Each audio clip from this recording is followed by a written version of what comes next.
عداوت مجھ سے کیوں اتنی، میں تو قرآن کا داعی ہوں، رسول اللہ کا وارث، صحابہ کا سپاہی ہوں۔ بھائی یہ سمجھ میں آنے والی چیزیں نہیں ہیں مارکیٹ میں جو آ رہی ہیں نا آج کل۔ یوٹیوب پہ ہر بندہ بیٹھا ہوا ہے، فیس بک پہ کوئی بھی اپنی بس ویڈیو آڈیو کلپ بنا بنا کے لوگ پھینک رہے ہیں۔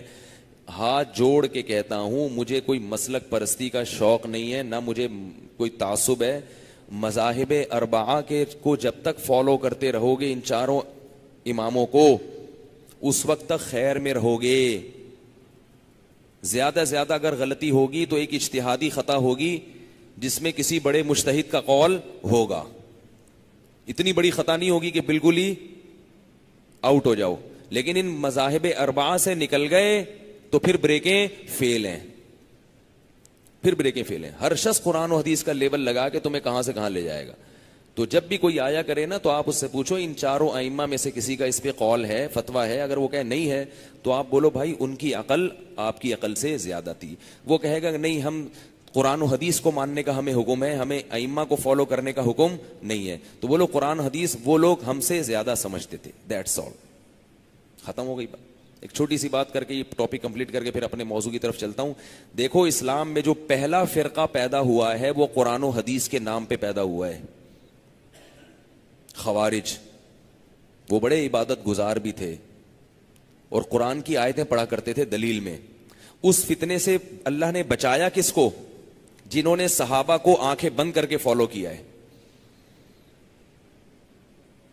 آئی بات سمجھ میں؟ اب ایک فرقہ پیدا ہوا، اس نے کہا کہ اللہ کو دیکھنا ممکن نہیں ہے، اللہ کی زیارت قیامت کے دن نہیں ہوگی کیونکہ وہ تو عقل سے بالاتر ہے۔ لا تدرکہ الابصار، قرآن کی آیت پڑھی کہ نگاہیں اس کا تعاقب نہیں کر سکتی، تو پتہ چلا نہ دنیا میں کر سکتی ہیں نہ آخرت میں۔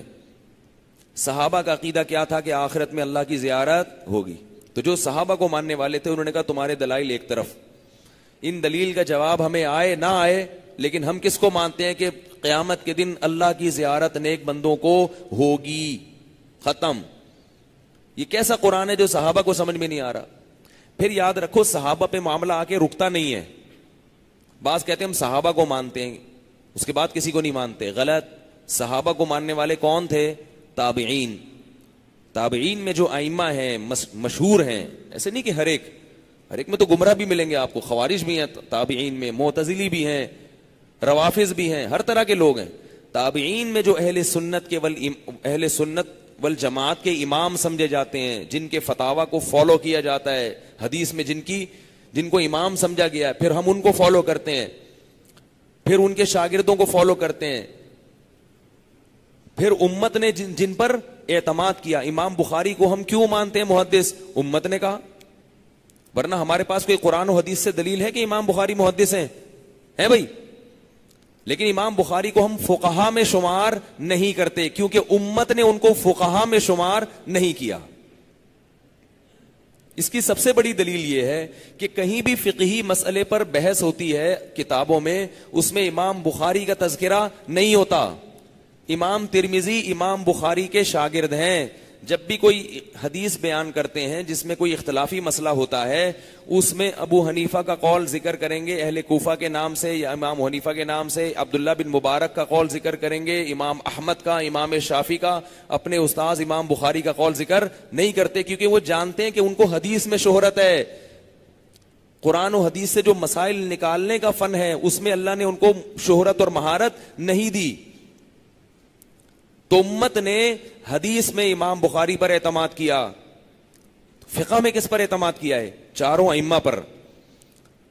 تو اب اگر کوئی کہے نا دلیل کیا ہے، دلیل تو پھر محدثین کی بھی کوئی نہیں ہے ہمارے پاس۔